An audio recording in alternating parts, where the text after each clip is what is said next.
Hey fellas, just a quick video on how to change the transmission and oil on your Gravely HD60 with the Hydrogear ZT-3100 series transmission. I didn't see a whole lot of great videos on YouTube. They were kind of piecemeal on what was going on, but hopefully I'm going to show you guys what you can do real easy. So first of all, you want to take off your rear guard here, and then to make your life easier, take off the heat shield. And the reason you want to take that off is because when you jack up your zero turn, there's really no good place to put your hydraulic jack. So once you take that off, you'll be able to take and just put some 2x4s basically right in here. Not sure if you can see that real well, but you'll be able to put some 2x4s basically between your muffler and the pulley down here, and then you'll be able to lift it up very securely without damaging anything below. And then do yourself a favor, get you some jacks, hold this thing up while you're working on it underneath here. Okay. The next thing you want to do is take off the tires. Okay, those are pretty easy. Zip those off. It's going to make your life a ton easier, trust me. Doesn't take much work, especially if you got a little impact driver here. Comes right off. That particular tool or socket that you need is a 13/16 is what I used on there to zip that baby off. Once you get that off, then you'll take these covers over the filters. There's just two 3/8 bolts that hold that on. I've seen some where it's 3, but mine only had 2. This is a 2020 model. So then, before you go and drain your oil, this is a tip that I learned on YouTube from a fella, is make sure you can get to the vent plug.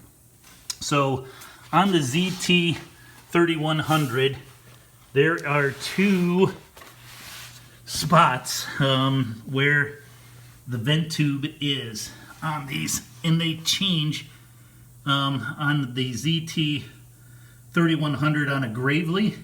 You can see on the side here, this is the tube that goes up to the reservoirs. You can see back here, right here, that's one spot where if you have a different brand, that's a possibility where the vent tube would be. These only have 2 locations, this off to the side, and then there's one right on top. It just depends how they did the plumbing for the reservoirs. I guess there's really no right or wrong way to plumb it, just the ease of access to get to that vent tube. You want to make certain that you can get to that vent tube, because if you go and pull the filters and then can't get the vent tube or get the vent plug out, you're going to be in a world of hurt. You'll be pulling this thing up on a trailer and trying to get it out of there. So again, on the HD series Gravely, the vent tube is, or the vent plug is up on top, and when you pull the tire off, you'll be able to see inside here where that vent plug is. You can see it right there. I've got it kind of leaning sideways. Okay, make sure you can crack that. This is about the only best location to get in there, and I was able to get in there, just able to get in there, just with a 3/8, or excuse me, yeah, 3/8 ratchet, and it is a, I believe it's 11/16. Sorry about the video shakiness there. Yep, it's 11/16, and you just want to kind of get her right through there and put her on, and there's just enough room to break it free. I was actually surprised at how easy it broke free. There is a little bit of like a rubber gasket around the bolt that goes in there. So it doesn't really take a whole lot of torque to break it free. But make sure that you can get to that Otherwise, it'll make your life miserable. After you crack that just a little bit, go ahead and take your reservoir cap, take that off, okay? And then go ahead and take your filter and zip that off. I just use this fella here to get around it. Pretty cheap, they're easy to get around in tight spots without damaging the filter too much and getting it off. That's what worked for me. And then when you do spin it off, the one main thing you really want to pay attention to is not getting any dirt up inside your transmission. That's probably the worst possible thing you could do in this whole process. So once you take those covers off, there's going to be grass and all kinds of stuff up on here for the covers for the oil filter.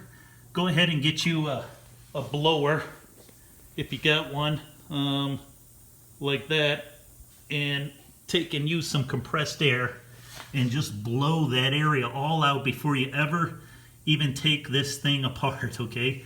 I power washed my unit, took the leaf blower and blew it all clean, and then still used the compressed air around these areas right here. Then once you get the filter off, take a rag and wipe this area all around, get it really clean, and then you'll be good to go. So now once the oil's done draining, let it drain for at least 20 minutes. Make sure that oil's out of there. What I like to do is I pour just a little bit more oil in there just to kind of flush it out a little bit.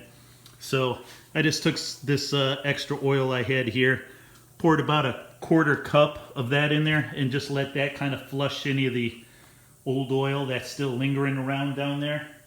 And then I just got the Hydrogear kit here. This package right here. You can kind of shop around, maybe get the filters and then get your own oil if you like. But I just figured, why mess with perfection? Just get what the original OEM equipment is. So comes with a couple filters, comes with 5 quarts of oil. They don't really tell you what grade or too much about their oil, but again, figured it's the OEM brand, so let's roll with that. All these other fittings and everything that come with it, don't even bother. You don't really need them. It's kind of a universal kit. So also, when you go to put the oil filters back on, just take a little bit of oil and run it around this area on the rubber, just so that it's wet. And then when you go to put it back on, spin it on down there, and take and make it hand tight, and then give it about half to 3/4 turn, no more. Trust me, you don't want to over tighten these things. 3/4 of a turn is more than enough. Don't overdo it. And then once you get that on, you're going to leave the vent cap off, and you're going to take and put at least 2 quarts of the oil, at least in the 3100 series.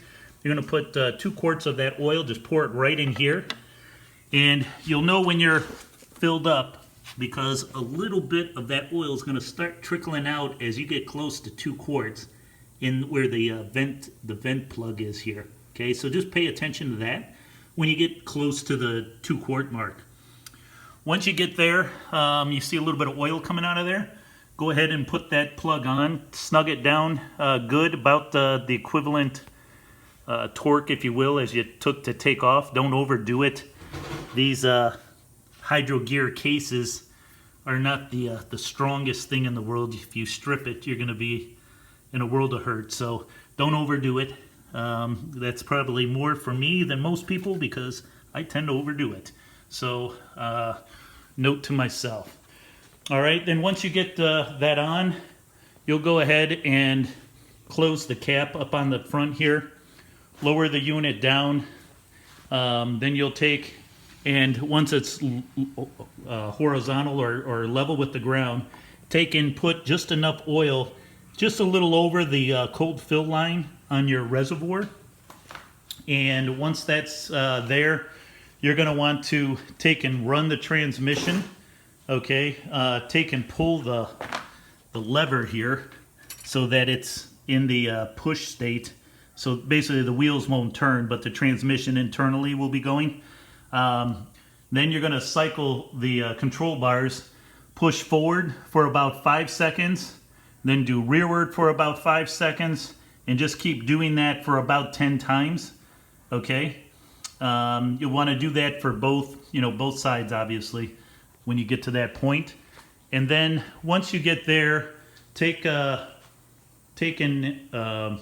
check the reservoir to see if the oil's gone down. Again, if it's needs a little bit more, pour a little bit more in there. Basically what you're doing now is just venting the air that's in there. You want to make sure you get it out of there. The transmission will be a little bit noisy until you get that air out of there, and then it should be pretty smooth for you. Then once you do that, take and lock the transmission back to the forward state here. So push forward on that. And then just nice and easy, just let the wheels spin around, forward, rearward, do that again about 10 times.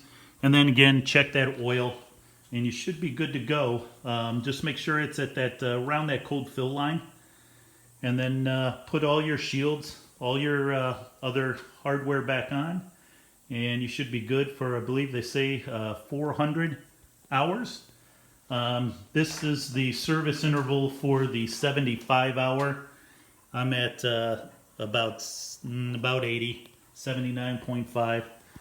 Anyway, hope you found this beneficial. Not a lot of videos out there for the HD series tractors. So anyway, have a good day. Thank you.